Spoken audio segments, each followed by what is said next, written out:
Hey, it's Chris. We're talking the White Castle Duel. From the same designer that brought you the White Castle, now we have a two-player version of things. Two-player games, dueling games especially, are the latest trend of our hobby in 2025. Seemingly everything is getting a dual version, though there have been very mixed opinions about many of these dual versions. Some, you can argue, that are just completely unnecessary because the gameplay is so similar at a two-player count. Some refining and distilling, but also offering a separate yet equally entertaining or even more entertaining experience at the same time. So which side of that bridge does White Castle Duel fall on? Let's talk. White Castle Duel, the only board game that I've ever owned where the rulebooks take up over 50% of the space within the box. That aside, let's talk. How is this similar and how is it different? Now, I'm joking, not joking with that, but I have 5 full rule books here in different languages. So that's tremendous from the get-go, but it truly does take up half of the storage. So that aside, right? The White Castle Duel is from the same designer as the White Castle. So this is not a play off of somebody else's previous design. This is the designer looking at things and saying, what can I do that's different? Or what can I do that's still going to entice people? And at retail, like I mentioned, we have seen a very interesting split of games that stay true and just make it two-player-ish. I'm looking at you, King of Tokyo Duel. And then we've also seen games that take the core premise, I'm looking at you, Splendor, and spin it on its head to make it almost more than the sum of its parts in a much more elevated, elegant version. And I'm going to tell you right from the get-go, I'm going to make the argument that this game in front of me, the White Castle Duel, is not like the White Castle. It is also like the White Castle. So what do I mean by that? Well, in the sense that you are bridging in between with a worker placement, very, very limited resource management style that you are going to be managing over a series of rounds. The main difference, though, as is apparent with this image, is there are no dice involved at this whatsoever. The similarity is that you have a bridging in a way, in this case, as well as a positioning that truly, truly does matter in several different elements. But instead of the dice here, we have now taken on the form of these little colored workers. And these workers are going to be the main crux of both of these rounds. I will also make the argument that with this twist that I will explain in a minute, the actual decision making of this game is very, very deep. And it's very strategic, it's very tactical, but it also might be too much for some as well. It definitely lends itself to an analysis paralysis where you are stuck weighing the options, trying to figure things out, to a slowdown, which is the biggest detriment in a two-player version style game of this, that you would expect it to be more snappy. But I think it's going to appeal to a lot of people who really like the strategic planning ahead. But at the same time, with the board setup that we'll talk about in a minute, it's going to give you lots and lots of the actual options that everyone clamors for nowadays. What you've got going on a turn-by-turn basis at the beginning of the game are 2 workers of each color that will then be subsequently placed on one of the worker placement tower spots that you can see represented by the squares. And the only placement that really matters is that you cannot place down on the same color. So I could not play my black piece on the black tower.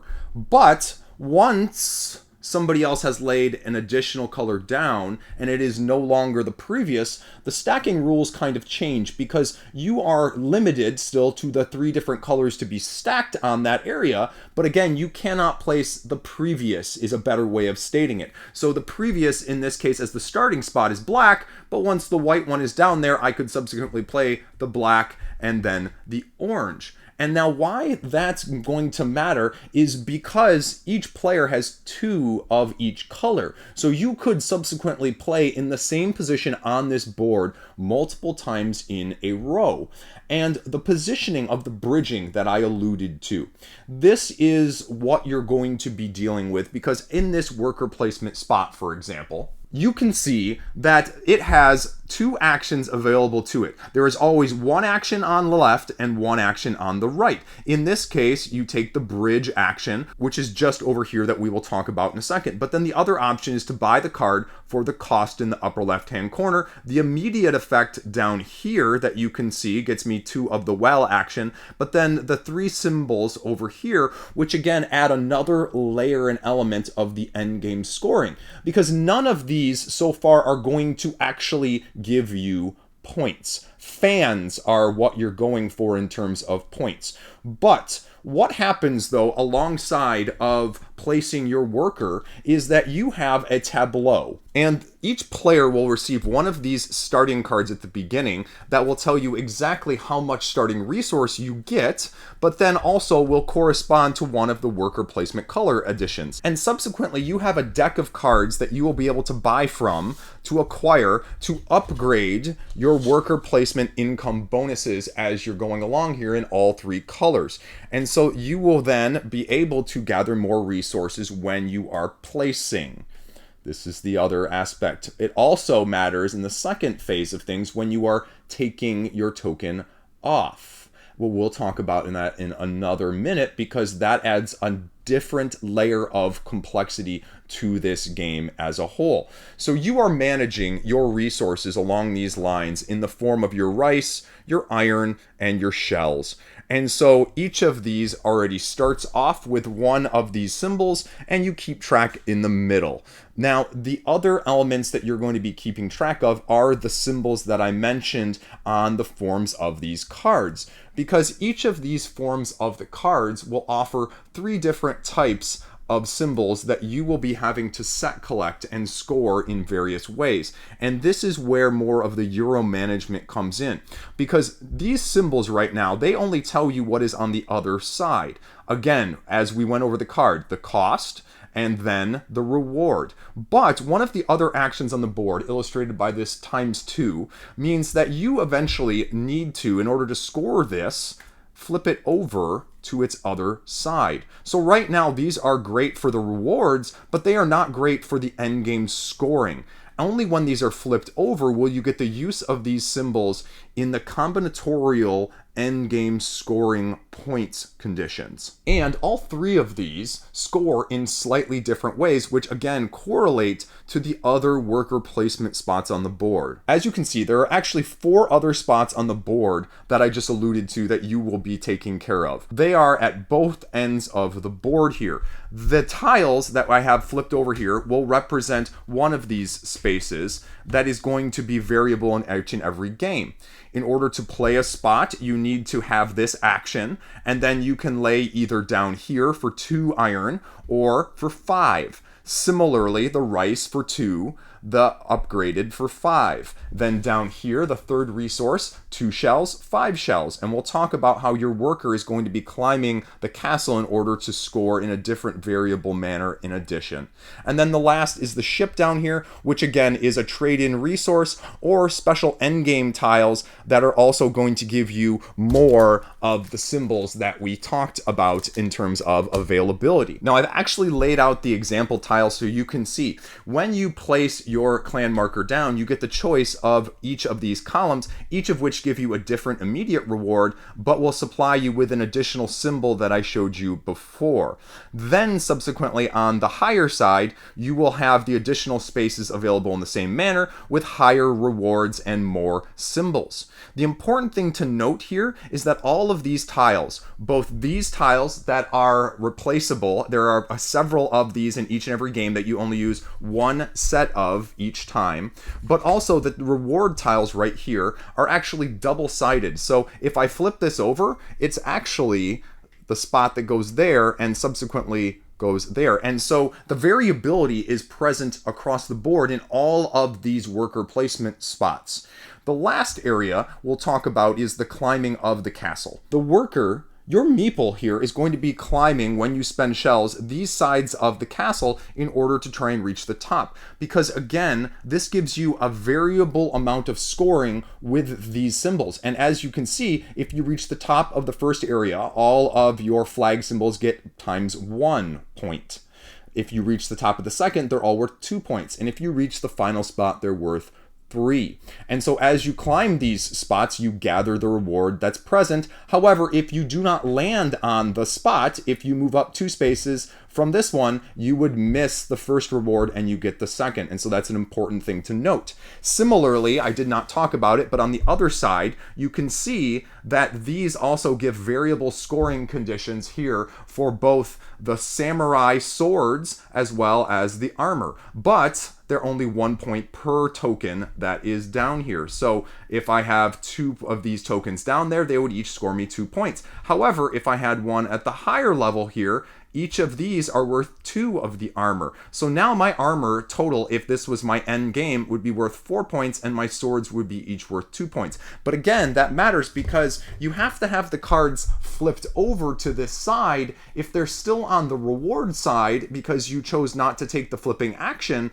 then they're not going to score you anything. Like I mentioned, these workers will slowly be placed out on top of previous workers that are already in play until all of the workers are out and accounted for. Then, this is the tricky dynamic aspect that I have not seen before in a worker placement style vibe like this. You then take actions according to whichever of these workers you want to take off from the location. And the worker you take off then subsequently activates that spot on both sides as well, and also triggers your income back here on your own individual tableau again.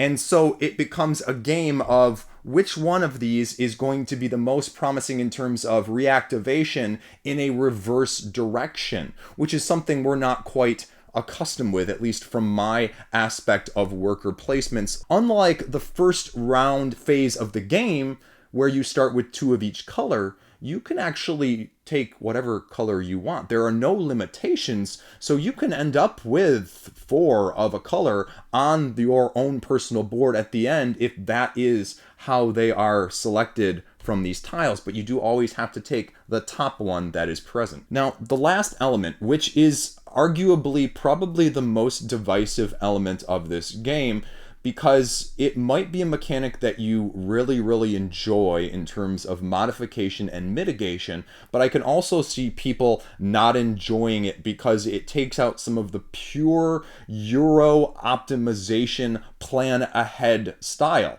But you'll notice that all of these tiles are down in certain areas. All of them are the same, again, as a variable setup mechanic, offering you different combinations of colors and combinations of mechanics on either side of the worker placement spots.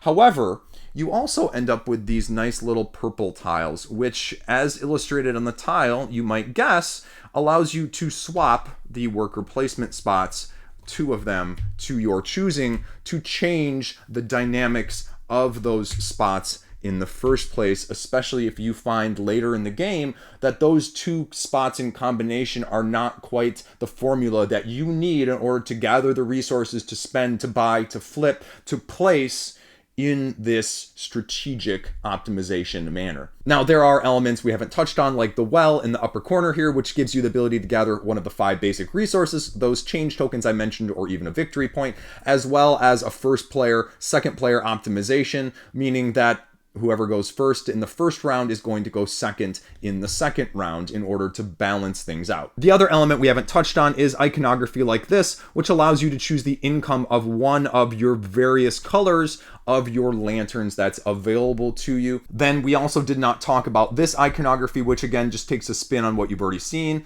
Gain a lantern card, use then the color of that lantern card to gain the income of the one you gained. So if I would gain this from one of the 3 that are face up in the supply at all times, then I would activate my white lantern income subsequently additionally in that manner. What did I like, and who is this game for? What did I like? Well, this game, as I mentioned, has massive replayability. variability. I showed you the tiles over here. I showed you the tokens that flip. Well, I also didn't mention that each of the tower sides also flips and corresponds to the different levels, so that offers, again, additional layer of variability. You're also going to be having a wide variety of these cards in terms of costs and actions that are going to mix and match all of the available features on the board, including the tokens and all of the resources, as well as even discounts of taking actions that you otherwise might not be able to take that time. This is a clever design of something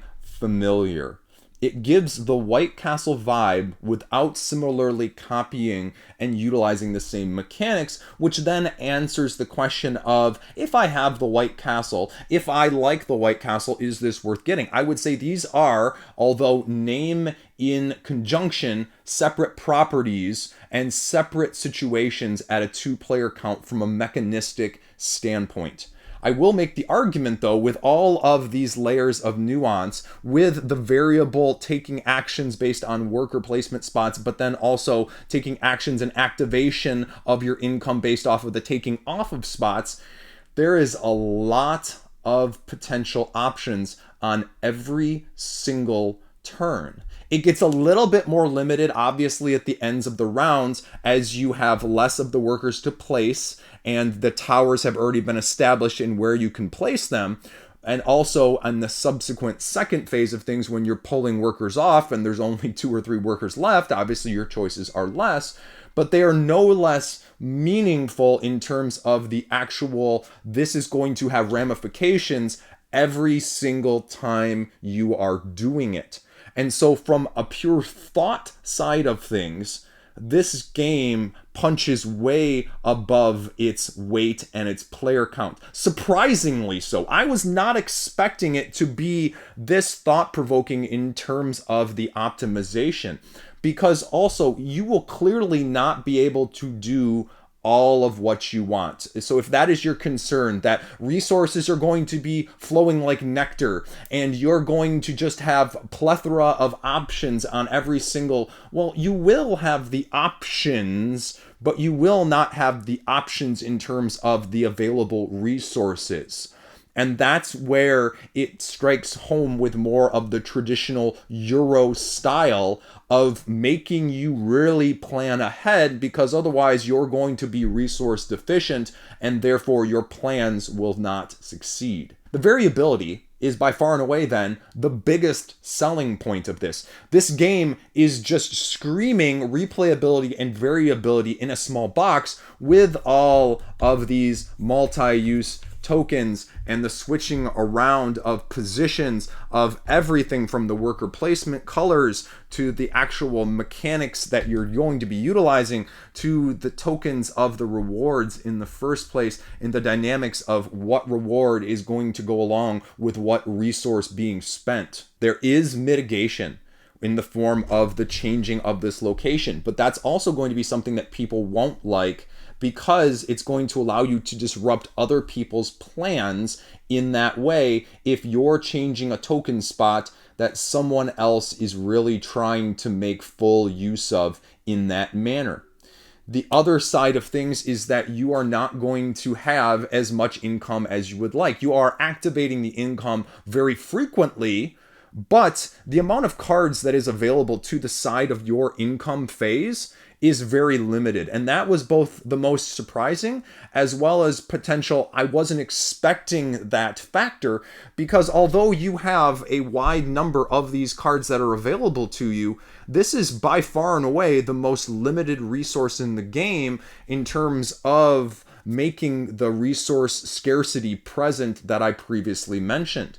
And so although you expect to be growing your income in sort of an engine building manner, it can happen, but the cards that come up in terms of the ability to get these are very seldom. And so that may also be some of the biggest unpredictability or things that people don't like, is because you are at the whims of the top card of this deck.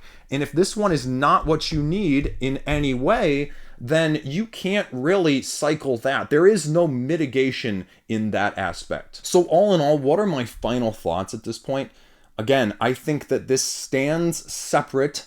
It is clearly inspired by, but is not a carbon copy, two-player version of the original White Castle. So you can have both of them very equally in your collection and not worry about the similar overlap that we have seen with several of the Azules or the King of Tokyo or even the Everdell, where it mimics it to a degree, but it is still not a full separate entity. And I would make the argument that this is more like Splendor Duel in the sense that it uses the familiar, but also keeps itself distance enough that it is warranting being made in the first place, because otherwise the contrary argument is always, I'm just going to go play this original game two people because now I can play a game with two people or more rather than just buy a version that only allows me to play it with two people. A lot of people from a strategic side of things, I think, are going to find this very, very pleasurable. I would be surprised if this isn't on a fair number of people's top 10 lists at the end of the year. I would also wonder if this is now setting a new standard in some of the two-player games that have been kind of variable in terms of their efficiency and their outcome so far with this trend. And so if there are more like this will stay around as a trend.